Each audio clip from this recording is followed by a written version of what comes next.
Every time I play guitar in church, I invariably, every service, I try to fit in, and I almost do it unconsciously. It's not so much a conscious effort anymore. It just comes out. I play something from Amazing Grace, and I'll catch myself going, I just did it again. I just played Amazing Grace. So I'm not really that conscious of it all the time, but it's always there.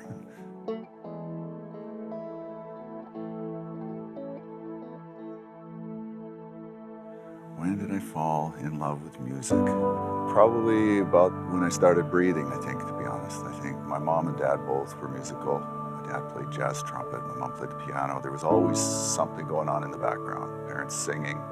We sang as kids early on. There was always an old record player around and the music in the house. Probably just the way it's always made me feel. It just having music on, listening to music, being part of music, and it being part of me, I think just, it sounds a little cliche, but it's just, it feels like home. It feels like home. First time I heard Amazing Grace sung was a cappella.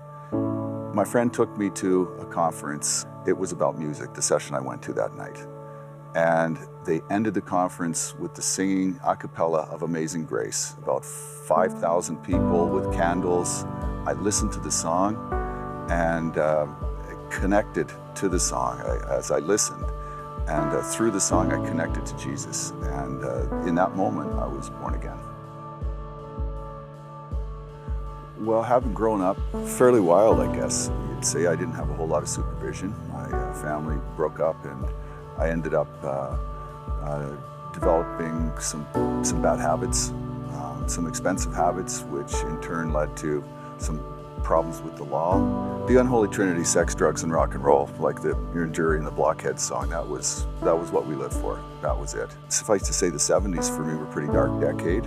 I didn't really even know that I had this bad lifestyle habits that were probably, as the AA people say, going to result in insanity, institutions, or death.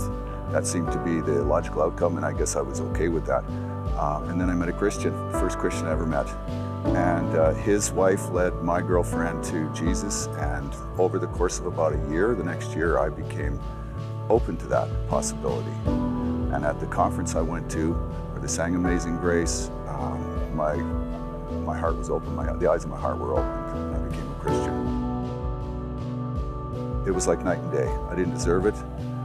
In fact, I'd hurt just about everybody that cared about me. I had wasted 10 years of time and money pursuing something that would only result in insanity, institutions, or death. And in exchange for that, Jesus gave me his life. A life that I'm so unworthy of.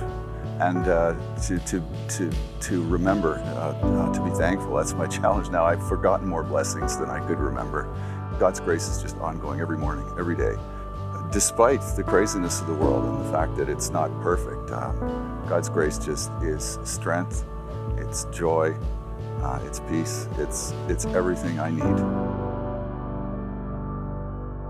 Like I say, I still try to play it whenever I can. Whatever song is in the background, I'll try and superimpose a little bit of Amazing Grace on it. And that's been the story of my life. God superimposed his amazing grace, in spite of all the bad decisions I made, being as unworthy as I am. And it's the same for any of us. None of us deserve salvation and grace, but God gives it to us anyway.